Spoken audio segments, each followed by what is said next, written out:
తండ్రులు ద్రాక్షకాయలు తినగా పిల్లల పళ్ళు పులిసెను అనే సామెతను గూర్చి మీరు ఎప్పుడైనా విన్నారా? ఇంతకీ దీని భావం ఏమిటి? ఈ విషయాలను పరిశీలిద్దాం.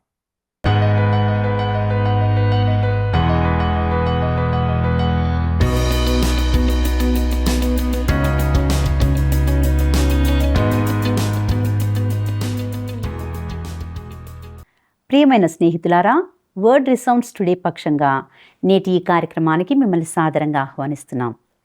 ఇర్మియా గ్రంథ ధ్యానాలు అర్థవంతంగానూ మీ జీవితాలకు ఆశీర్వాదకరంగానూ ఉన్నాయని తలస్తున్నాం. ఈనాటి పాఠంలో పాపం వల్ల వచ్చే జీతం మరణం అనే సందేశంతో పాటు ఇశ్రాయేలు రాజులపై యెహోవా ప్రతిష్ఠితుడైన విషయాన్ని గూర్చి మరియు ఇశ్రాయేలు జాతి యొక్క పాపములను గూర్చిన సమీక్షను గూర్చి తెలుసుకుంటాం. ఇక కార్యక్రమాన్ని వీక్షిద్దామా? ఎందుకయ్యా యేసయ్యా నాపై ఇంత ప్రేమ? ఎందుకయ్యా యేసయ్యా నాపై ఇంత ప్రేమ? పాపిని నా కొరకు నీకు ఏల సిలువ శ్రమ. పాపిని నా కొరకు నీకు ఏల సిలువ శ్రమ. ఎందుకయ్యా యేసయ్యా నాపై ఇంత ప్రేమ? ఎందుకయ్యా యేసయ్యా నాపై ఇంత ప్రేమ?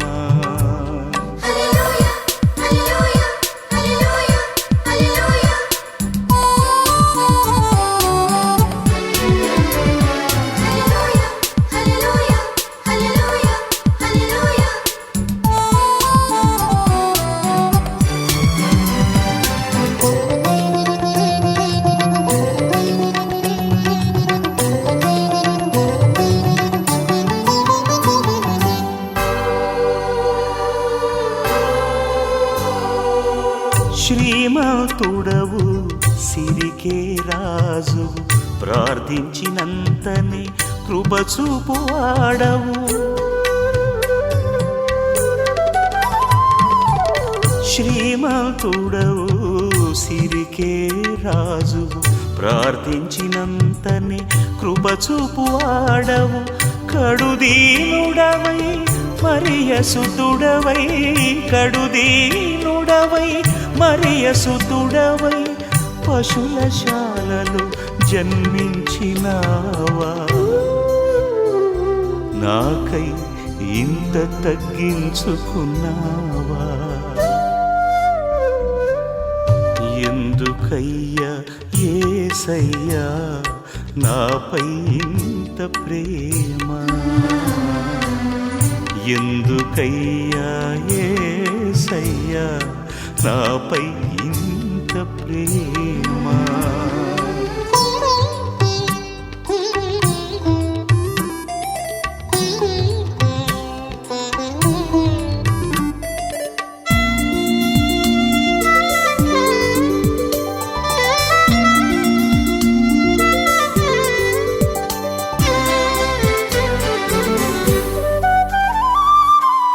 న్యాయము జరిగించు శాసనకర్త.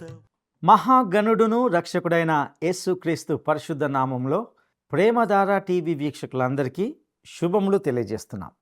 గత కొన్ని రోజులుగా మనము ధ్యానిస్తున్న యెహెజ్కేలు గ్రంథము నుండి అనేక ఆధ్యాత్మిక సత్యాలను నేర్చుకొని ఉన్నారని తలస్తున్నాం. నేటి ఈ పాఠంలో మనము 18వ అధ్యాయము 1వ వచనం నుండి 20వ అధ్యాయము 22వ వచనం వరకు ధ్యానించుకోబోతున్నాం. యెహెజ్కేలు గ్రంథము 18వ అధ్యాయంలో దేవుడు తన తీర్పులో ప్రతి వ్యక్తితో ప్రత్యేకంగా మరియు వ్యక్తిగతంగా వ్యవహరిస్తాడని చూపిస్తాడు. ఇక యెహెజ్కేలు గ్రంథము 18వ అధ్యాయము 1వ వచనాన్ని గమనిద్దాం. మరలా యెహోవా వాక్కు నాకు ప్రత్యక్షమై ఈలాగు సెలవిచ్చెను. ప్రియులారా, యెహెజ్కేలు తన స్వంత అభిప్రాయాన్ని చెప్పడం లేదని మరొకసారి స్పష్టమవుతుంది. ఇది దేవుని యొక్క వాక్కు. ఇక యెహెజ్కేలు గ్రంథము 18వ అధ్యాయము 2వ వచనాన్ని గమనిద్దాం. తండ్రులు ద్రాక్షకాయలు తినగా పిల్లల పళ్ళు పులిసెనని మీరు చెప్పుచూ వచ్చెదరే? ఇశ్రాయేలీయుల దేశంను గూర్చి ఈ సామెత మీరు ఎందుకు పలికెదరు? ఇశ్రాయేలు సంతతి వారు ఉపయోగించే ఒక సామెత ఉంది. దాన్ని ఇర్మియా 2 సార్లు ప్రస్తావించాడు. ఇర్మియా గ్రంథము 31వ అధ్యాయము 29వ వచనంలో ఇలా ఉంది: ఆ దినములలో తండ్రులు ద్రాక్షకాయలను తినగా పిల్లలు పళ్ళు పులిసెనను మాట వాడుకొనరు.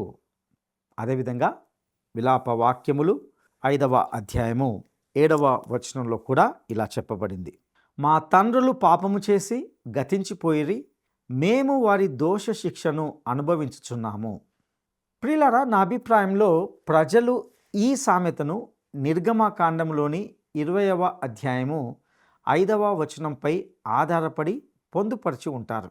అక్కడ ఇలా వ్రాయబడింది: ఏలయనగా నీ దేవుడైన యెహోవానగు నేను రోషము గల దేవుడను, నన్ను ద్వేషించు వారి విషయంలో 3-4 తరముల వరకు తండ్రుల దోషమును కుమారుల మీదికి రప్పించుచు.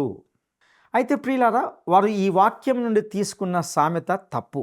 ఎందుకంటే ఒక వాక్యాన్ని సందర్భం లేకుండా ఎంచుకోవడం వల్ల ఇది ప్రమాదకరమైనదిగా మారుతుంది. ఇది ఒక తప్పుడు సామెత అని చెప్పాలి. తండ్రులు ద్రాక్షలు తిన్నారు, కానీ పిల్లలు శిక్షను అనుభవిస్తున్నారు. ఇది ఒక స్థాయిలో నిజమే. కానీ దేవుడు ప్రతి వ్యక్తిని, తండ్రిని లేదా కుమారుణ్ణి వారి యొక్క ప్రవర్తన ప్రకారము తీర్పు తీరుస్తాడు.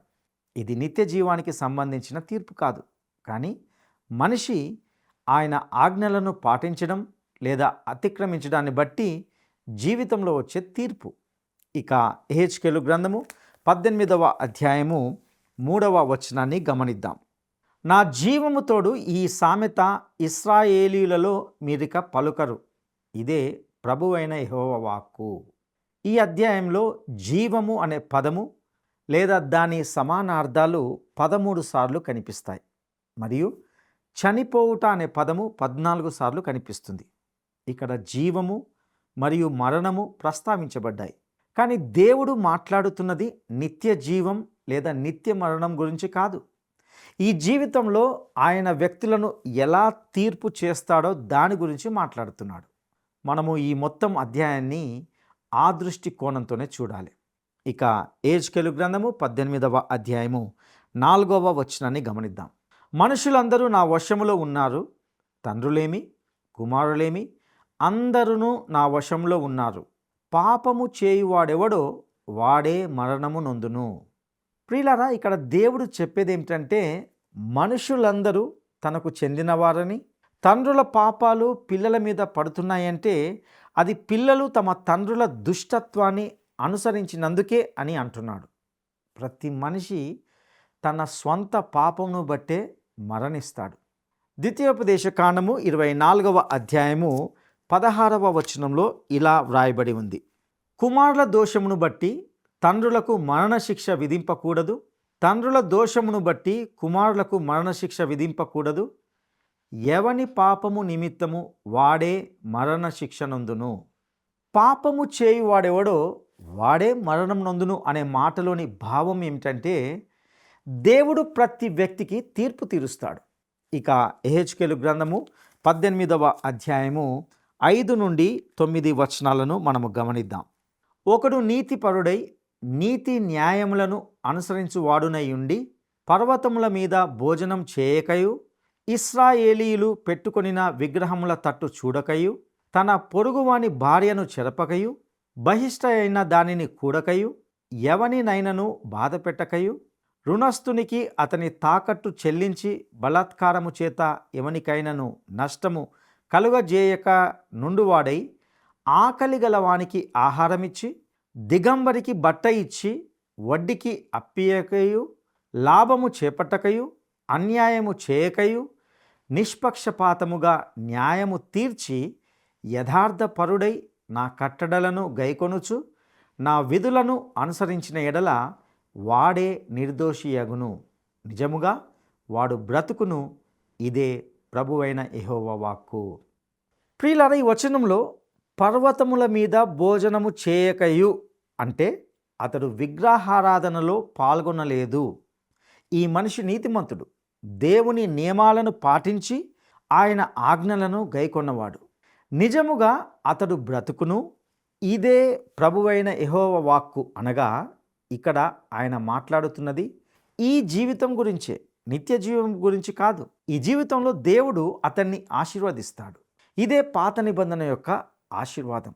ఇక యెహెజ్కేలు గ్రంథము 18వ అధ్యాయము 10వ వచనాన్ని గమనిద్దాం. అయితే ఆ నీతి పరునికి కుమారుడు పుట్టగా వాడు బలాత్కారము చేయువాడై ప్రాణహానికరుడై చేయరాని క్రియలలో దేనినైనను చేసి. ఈ మాటల యొక్క భావం ఏమిటంటే ఆ నీతిమంతునికి ఒక దుష్టుడైన కుమారుడు ఉండవచ్చు అని అర్థం. ఇక యెహెజ్కేలు గ్రంథము 18వ అధ్యాయము 13వ వచనాన్ని గమనిద్దాం. అప్పిచ్చి వడ్డీ పుచ్చుకొనుటయు లాభము చేపట్టుటయు ఈ మొదలగు క్రియలు చేసిన ఎడల వాడు బ్రతుకునా? బ్రతకడు. ఈ హేయ క్రియలన్నిటినీ చేసెను గనుక అవశ్యముగా వానికి మరణశిక్ష విధింపబడును. వాడు తన ప్రాణమునకు తానే ఉత్తరవాదియాగును. ఈ వచనాన్ని గమనించారా? దేవుడు ఆ కుమారుని తీర్పు తీరుస్తాడు, తండ్రిని కాదు. ఇక యెహెజ్కేలు గ్రంథము 18వ అధ్యాయము 14వ వచనాన్ని గమనిద్దాం. అయితే అతనికి కుమారుడు పుట్టగా ఆ కుమారుడు తన తండ్రి చేసిన పాపములన్నిటినీ చూచి ఆలోచించుకొని అట్టి క్రియలు చేయక యుండిన ఎడల, అనగా ప్రియులారా, మరొక వైపు ఒక కుమారుడు తన దుష్ట తండ్రి అడుగు జాడల్లో నడవకుండా కూడా నిర్ణయించుకోవచ్చు. ఇశ్రాయేలు చరిత్రలో ఇలాంటి ఉదాహరణలు కొన్ని ఉన్నాయి. ఆహాజు దుష్టుడైన రాజు, కానీ అతని కుమారుడు హిజ్కియా ఒక ఉజ్జీవానికి నాయకత్వం వహించాడు. యోషియా ఒక అద్భుతమైన వ్యక్తి, కానీ అతనికి చాలా దుష్టుడైన తండ్రి ఉన్నాడు. ఇక యెహెజ్కేలు గ్రంథము 18వ అధ్యాయము 17-18 వచనాలను గమనిద్దాం. బీదవాని మీద అన్యాయముగా చెయ్యి వేయక లాభము కొరకు అప్పియకయు వడ్డీ పుచ్చుకొనకయు నుండిన వాడై నా విధులను ఆచరించుచు నా కట్టడలను అనుసరించుచు నుండిన ఎడల అతడు తన తండ్రి చేసిన దోషమును బట్టి చావడు. అతడు అవశ్యముగా బ్రతుకును. అతని తండ్రి క్రూరుడై పరులను బాధపెట్టి బలాత్కారము చేత తన సహోదరులను నష్టపరిచి తన జనులలో తగని క్రియలు చేసెను గనుక అతడే తన దోషమును బట్టి మరణము నొందును.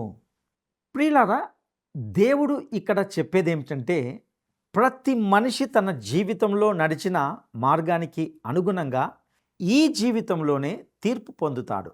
ఇక్కడ ఆయన మాట్లాడుతున్నది నిత్య జీవం గురించి కాదు, ప్రస్తుత జీవితంలోని తీర్పు గురించి అని మనం గుర్తుంచుకోవాలి. ఇశ్రాయేలు ప్రజలు తమను తీర్పు తీర్చడానికి ఆయన ఈ సూత్రాన్నే అనుసరిస్తాడని తెలుసుకోవాలని ఆయన కోరుతున్నాడు. ఇక యెహెజ్కేలు గ్రంథము 18వ అధ్యాయము 20వ వచనాన్ని గమనిద్దాం. పాపము చేయువాడే మరణము నొందును. తండ్రి యొక్క దోష శిక్షను కుమారుడు మోయుట లేదని కుమారుని దోష శిక్షను తండ్రి మోయడు. నీతిపరుని నీతి ఆ నీతిపరునికే చెందును. దుష్టుని దుష్టత్వము ఆ దుష్టునికే చెందును. ప్రియులారా, పాపము చేయువాడే మరణము నొందును. ఈ అధ్యాయంలో ఈ వాక్యము 2 సార్లు వచ్చింది, అనగా 4వ వచనంలో మరియు ఇక్కడ ఈ మాటను గమనిస్తాం. ఇక యెహెజ్కేలు గ్రంథము 18వ అధ్యాయము 31వ వచనాన్ని గమనిద్దాం. మీరు జరిగించిన అక్రమ క్రియలన్నిటినీ విడిచి నూతన హృదయమును నూతన బుద్ధిని తెచ్చుకొనిడి. ఇశ్రాయేలీయులారా, మీరెందుకు మరణం నొందుదురు? ఇదే ప్రభువగు యెహోవా వాక్కు. ఈ అధ్యాయ బోధ నేటి మనస్తత్వ శాస్త్రానికి, అనగా సైకాలజీకి జవాబుగా ఉంటుంది.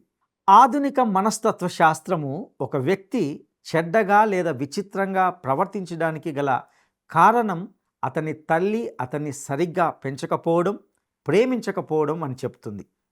కానీ నా ప్రియ స్నేహితులారా, మీ స్వంత పాపానికి మీరే బాధ్యత వహించాలి. మీరు పాపం చేయడానికి కారణం మీరే. ప్రతి వ్యక్తి దేవుని ముందు ఒంటరిగా నిలబడతాడు. ఆ సమయంలో ఆయన తన తండ్రి లేదా తల్లిని నిందించడం వీలుపడదు. యెహెజ్కేలు స్పష్టంగా చెప్తున్నాడు, ఇశ్రాయేలీయుడు విశ్వాసి అయినా కాకపోయినా జీవించిన జీవితం ప్రకారము ఈ జీవితంలోనే తీర్పు పొందుతాడు. ఇక యెహెజ్కేలు గ్రంథము 18వ అధ్యాయము 32వ వచనాన్ని మనము గమనిద్దాం. మరణము నొందువాడు మరణము నొందుటను బట్టి నేను సంతోషించువాడను కాను. కావున మీరు మనసు తిప్పుకొనుడి, అప్పుడు మీరు బ్రతుకుదురు. ఇదే ప్రభువగు యెహోవా వాక్కు. ప్రియులారా, ఇది శారీరక మరణాన్ని సూచిస్తుంది. నేడు ఎవరైనా చనిపోవడం దేవునికి ఇష్టం లేదు. మరణం ఆయనకు అన్యమైనది లేదా అసంబద్ధమైనది. మరణాన్ని మానవుల కొరకు దేవుడు ఉద్దేశించలేదు. ప్రభువైన యేసు లాజరును మరలా జీవింపజేస్తానని ఆయనకు తెలిసినప్పటికీ లాజరు సమాధి వద్ద ఆయన కన్నీళ్లు విడిచాడని జ్ఞాపకం ఉంచుకోవాలి. మరణము మనుషుల వలన వచ్చింది, దేవుని క్రియల చేత కాదు. మనుషుల పాపం వలననే మరణం ప్రాప్తించింది. ఇక మనము 19వ అధ్యాయంలోకి వస్తున్నాం. ఈ 19వ అధ్యాయంలో 2 విలాపములు ఉంటున్నాయి. ఒకటి ఇశ్రాయేలు అధిపతులను గూర్చిన విలాపము. దీనిని గూర్చి 1 నుండి 9 వచనాలను మనము గమనిస్తాం. 2 ఇశ్రాయేలు దక్షిణ రాజ్యమైన యూదా దేశమును గూర్చిన విలాపం.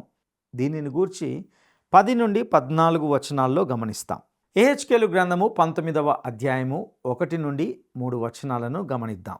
మరియు నీవు ఇశ్రాయేలు అధిపతులను గూర్చి ప్రలాప వాక్యము నెత్తి ఇట్లు ప్రకటింపుము. నీ తల్లి ఎటువంటిది? ఆడు సింహము వంటిది. ఆడు సింహముల మధ్య పండుకొనెను, కొదమ సింహముల మధ్య తన పిల్లలను పెంచెను. వాటిలో ఒక దానిని అది పెంచగా అది కొదమ సింహమై వేటాడ నేర్చుకొని మనుష్యులను భక్షించున్నది ఆయను. కొంతమంది బైబిల్ వ్యాఖ్యానికులు చెప్పినట్లుగా ఇది యెహెజ్కేలు విలాపం కాదు, ఇది ప్రభు యొక్క విలాపం. మత్తయి సువార్త 23వ అధ్యాయము 33 నుండి 39 వచనాల్లో ప్రభువే యెరూషలేం కోసము ఏడ్చిన విలాపం. అక్కడ ఆయన యూదా అధిపతుల కోసము విలపిస్తున్నాడు. ఆ దేశంలోని అధిపతులను గూర్చి ఎవరు ఆలోచించిన వారు కారు, కానీ దేవుడు వారిని గమనించాడు. వారి కోసం ఎవరు ఏడ్చారు? దేవుడే స్వయంగా ఏడ్చాడు. సరే, కానీ ప్రియులారా, ఈరోజు మీకోసం ఎవరు ఆందోళన చెందుతున్నారు? నా ఊహ ప్రకారము చాలా తక్కువ మందే ఉంటారు. మీరు పనిచేసే స్థలాల్లోని వారు నిజంగా మీ గురించి శ్రద్ధ వహిస్తున్నారా? మీ సంఘములోని వారు మీకోసం ఆలోచిస్తున్నారా? మీ కుటుంబం మిమ్మల్ని పట్టించుకుంటుందా? ఒక విజయవంతమైన వ్యాపారస్తుడు ఒకసారి ఇలా అన్నాడు, నిజాయితీగా ఆలోచిస్తే నా కోసం నిజంగా శ్రద్ధ చూపేవారు ఉన్నారు. నా కుటుంబ సభ్యులతో సహా అందరూ నా నుండి ఏమి పొందగలరో అదే వారికి ఆసక్తి అని అన్నాడు. నిజంగా ఇది ఎంత విచారకరమైన విషయం. కానీ దేవుడు మీ గురించి, నా గురించి శ్రద్ధ వహిస్తున్నాడు. మనము జీవించే విశాలమైన విశ్వంలో ఇది ఓదార్పునిచ్చే సత్యం. మనము అల్పులము, ఈ లోకంలో తప్పిపోయే అవకాశం ఉంది. కానీ ఆయన నా మీద, నీ మీద తన దృష్టిని ఉంచుతున్నాడు. ఆ కాలంలోని ప్రజలు యూదా అధిపతుల కొరకు ఎవరు కన్నీరు కార్చని పరిస్థితి. యెహోయాజు, యెహోయాకీను మాత్రమే కొంత దుఃఖించిన వారు. దేవుడు మాత్రమే వారి మీద శ్రద్ధ చూపించాడు. ఇక ఇక్కడ సింహం గురించి ప్రభువు మాట్లాడుతున్నప్పుడు అది యూదా గోత్రపు సింహం అని గ్రహించాలి. యూదా కొదమ సింహం నా కుమారుడా అని ఆదికాండము 49వ అధ్యాయము 9వ వచనంలో యాకోబు తన 12 మంది కుమారులకు ఇచ్చిన ఆశీర్వాదాల్లో యూదాను గుర్తించాడు. అదేవిధంగా సంఖ్యాకాండము 23వ అధ్యాయము 24వ వచనంలో ఇలా ఉంది, ఇదిగో ఆ జనము ఆడు సింహం వలె లేచును, అది సింహం వలె నిక్కి నిలుచును. ప్రకటన గ్రంథము 5వ అధ్యాయము 5వ వచనంలో ప్రభు అయిన యేసు యూదా గోత్రపు సింహము, దావీదు చిగురుగా పిలువబడ్డాడు. ఇదిగో దావీదుకు చిగురైన యూదా గోత్రపు సింహము 7 ముద్రలను తీసి గ్రంథమును విప్పుటకై విజయము పొందెను. ఇక యెహెజ్కేలు గ్రంథము 19వ అధ్యాయము 10 నుండి 12 వచనాలను మనము గమనిద్దాం. మరియు నీకు క్షేమము కలిగి ఉండగా నీ తల్లి ఫలభరితమై తీగలతో నిండి ఉండి విస్తారమైన జలముల దగ్గర నాటబడిన ద్రాక్షవల్లి వలె నుండెను. భూపతులకు దండములైనట్టి గట్టి చువ్వలు దానికి కలిగి ఉండెను. అది మేఘములను నంటునంతగా పెరిగెను. విస్తారమైన దాని కొమ్మలు బహు ఎత్తుగా కనబడెను. అయితే బహు రౌద్రము చేత అది పెరికి వేయబడినదై నేల మీద పడవేయబడెను. తూర్పు గాలి విసరగా దాని పండ్లు వాడెను, మరియు దాని గట్టి చువ్వలు తెగి వాడిపోయి అగ్ని చేత కాల్చబడెను. ఇది యూదా దేశమును గూర్చిన విలాప వాక్యం. ఈ ప్రజలు ఆ దేశంలోకి వచ్చినప్పుడు దేవుడు వారిని ఆశీర్వదించాడు. వారు ఆ దేశంలో నాటబడిన ద్రాక్ష తీగలుగా ఉన్నారు. కానీ ఇప్పుడు ఆయన ఆ ద్రాక్ష తీగను పెరికివేశాడు. వారు బందీలుగా తీసుకువెళ్ళబడ్డారు. ఈ విలాప వాక్యము ఆ దేశం యొక్క విషాదకరమైన చరిత్రను వర్ణిస్తుంది. ప్రియులారా, 20 నుండి 24 అధ్యాయాలు యెరూషలేము యొక్క తీర్పును గురించిన అంతిమ ప్రవచనాలను కలిగి ఉన్నాయి. ఈ భాగంలో మీ దృష్టికి తీసుకురావాలనుకునే 2 ముఖ్య అంశాలు కూడా ఉంటున్నాయి. మొదటిది, ఈ ప్రజలకు దేవుని యొక్క సందేశము ఎంత సుదీర్ఘంగా విస్తృతంగా ఉందో గమనించవలసిందిగా కోరుతున్నాను. నెబుకద్నెజరు నగరాన్ని ముట్టడించిన దినం వరకు కూడా దేవుడు వారిని కరుణించాలని ఇష్టపడ్డాడు. అష్షూరీయుల విషయంలో మునుపు చేసినట్లు ఆయన నెబుకద్నెజరును పట్టణంలో నుండి తీసివేసి నాశనం చేయనివ్వకపోయేవాడు. కానీ ప్రజలు దేవుని వైపు తిరగలేదు. అందువలన ఈ నిర్ణయం వచ్చింది. వాస్తవానికి చివరి క్షణం వరకు కూడా వారికి దేవుని కనికరము విస్తరించబడింది. ఇక రెండవదిగా, యెరూషలేము ముట్టడి ప్రారంభమైన అదే రోజు యెహెజ్కేలు భార్య మరణించింది. దేవుడు ఆమె కోసము కన్నీరు కార్చవద్దని అతనికి తెలియజేశాడు. ఇర్మియా ప్రవక్తతో పోలిస్తే యెహెజ్కేలు పూర్తిగా భిన్నమైన వ్యక్తిత్వం కలిగినవాడు. ఇర్మియాకు స్త్రీలాంటి మృదు హృదయం ఉండేది. అతడు ఏడ్చేవాడు. తన సందేశము తన హృదయాన్ని విరిచేసింది. ఈ విషయాన్ని బట్టి ప్రభువైన యేసు కూడా ఇర్మియాతో పోల్చబడ్డాడు. యెహెజ్కేలు ఒక విధంగా చూస్తే ఒక నటుడిలా తన పాత్రను నిర్వహించినాడు. అతడు భావోద్వేగాలతో కదిలిపోయేవాడు కాదు. అతడు దేవునికి కేవలము ఒక బూరగా ఉన్నాడు. ఇక మనము 20వ అధ్యాయంలోకి వస్తున్నాం. ఈ 20వ అధ్యాయంలో దేశం యొక్క పాప చరిత్రను పునరాలోచిస్తాం. ఇక్కడ మరొకసారి మనకు జ్ఞాపకం చేయబడుతున్న విషయం ఏమిటంటే, ఇవి యెహెజ్కేలు స్వంత మాటలు కాదు. అతడు దేవుని యొక్క వాక్కునే అందిస్తున్నాడు. అతడు ఒక పోస్ట్ మ్యాన్ లాంటివాడు, మీకు సందేశం అందించేవాడు. ఆ సందేశము సంతోషకరమైనది కావచ్చు, లేదా దుఃఖకరమైనది కావచ్చు. కేవలము సందేశము అందించడమే తన పని. దానికి ప్రతిస్పందించడము మీ పని, నా పని. ఇక యెహెజ్కేలు గ్రంథము 20వ అధ్యాయము 1వ వచనాన్ని గమనిద్దాం. 7వ సంవత్సరము 5వ నెల 10వ దినమున ఇశ్రాయేలీయుల పెద్దల్లో కొందరు యెహోవా యొద్ద విచారణ చేయుటకై నా యొద్దకు వచ్చి నా ఎదుట కూర్చుండి ఉండగా, ఈ ప్రజలు క్రమేపీ యెహెజ్కేలు వద్దకు తిరుగుతున్నారు. ఇప్పుడు వారు దేవుని వాక్యం కోసం వస్తున్నారు.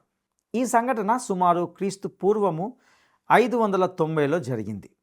యెరూషలేము యొక్క నాశనము బహుశా కొద్ది కాలం తర్వాత, అనగా క్రీస్తు పూర్వము 588, 586 మధ్యలో జరిగి ఉండవచ్చు. యెరూషలేము యొక్క నాశనం బహుశా కొద్ది కాలం తర్వాత, అనగా క్రీస్తు పూర్వము 588, 86 మధ్యలో జరిగి ఉండవచ్చు. వీటి ఖచ్చితమైన తేదీలు నిర్ణయించడం కొంత కష్టమని చెప్పవచ్చు. ఇక యెహెజ్కేలు గ్రంథము 20వ అధ్యాయము 2వ వచనాన్ని గమనిద్దాం. యెహోవా వాక్కు నాకు ప్రత్యక్షమై ఈలాగు సెలవిచ్చెను.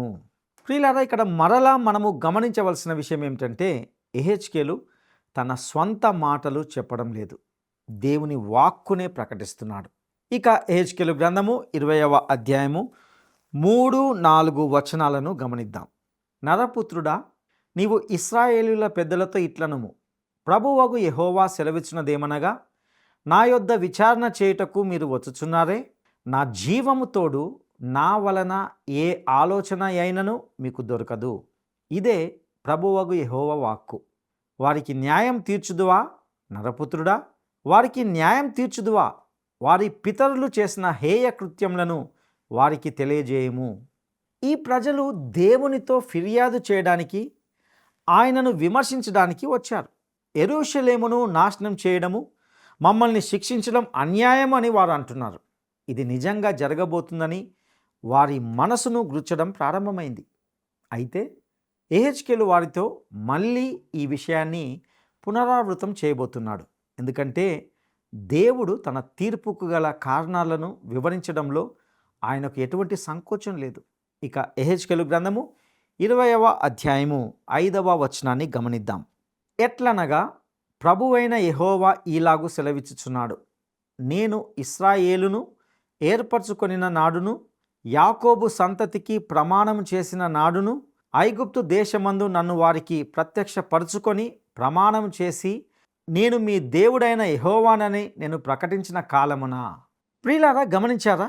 ఇక్కడ దేవుడు వారిని ఐగుప్తు దేశం నుండి పిలిచి బానిసత్వం నుండి వారిని విడిపించి అరణ్యంలోకి తీసుకువెళ్ళిన ఆ మొదటి సమయాన్ని వారికి జ్ఞాపకం చేస్తున్నాడు. ఇక యెహెజ్కేలు గ్రంథము 20వ అధ్యాయము 13వ వచనాన్ని గమనిద్దాం. అయితే అరణ్యమందు ఇశ్రాయేలీలు నా మీద తిరుగుబాటు చేసి నా కట్టడలను అనుసరింపక తాము అనుసరించి బ్రతకవలెనని నేను ఇచ్చిన విధులను తృణీకరించి నేను నియమించిన విశ్రాంతి దినములను అపవిత్రపరచగా అరణ్యమందు నా రౌద్రాగ్ని వారి మీద కుమ్మరించి వారిని నిర్మూలము చేయుదును అనుకొంటిని. అరణ్యంలోకి వెళ్ళిన అప్పటి ఆ తరం వారు దేవునికి వ్యతిరేకంగా తిరుగుబాటు చేసిన దానికి ఫలితంగా దేవుడు వారందరినీ అరణ్యంలోనే మరణించేలా వదిలేశాడు. ఇక యెహెజ్కేలు గ్రంథము 20వ అధ్యాయము 21 వచనాలతో నేటి ఈ సందేశాన్ని ముగించుకుందాం. అయినను ఆ జనులు సహా నా మీద తిరగబడి తామనుసరించి బ్రతకవలెనని నేను ఇచ్చిన నా కట్టడలను అనుసరింపకయు నా విధులను గైకొనకయు నేను నియమించిన విశ్రాంతి దినములను అపవిత్రపరిచిరి గనుక వారు అరణ్యంలో ఉండగానే నేను నా రౌద్రాగ్ని వారి మీద కుమ్మరించి నా కోపము వారి మీద తీర్చుకొందునని అనుకొంటిని. ప్రియులారా, గమనించారా? ఈ తర్వాతి తరం కూడా తిరుగుబాటు తరమే అయ్యింది. ప్రియ సహోదరుడా, సహోదరి, ఈనాడు ఈ ప్రస్తుత తరం కూడా దేవునికి తిరుగుబాటు చేస్తూనే ఉన్నది. ఇప్పటికీ ఆయన కృపామయుడుగా దీర్ఘశాంతుడుగా ఉంటున్నాడు. ఆయన వైపు తిరిగి ఆయనతో సహవాసం చేయడానికి సిద్ధపడదామా? అట్టి కృప దేవుడు మనకు దయచేయునుగాక. దైవాశీస్సులు.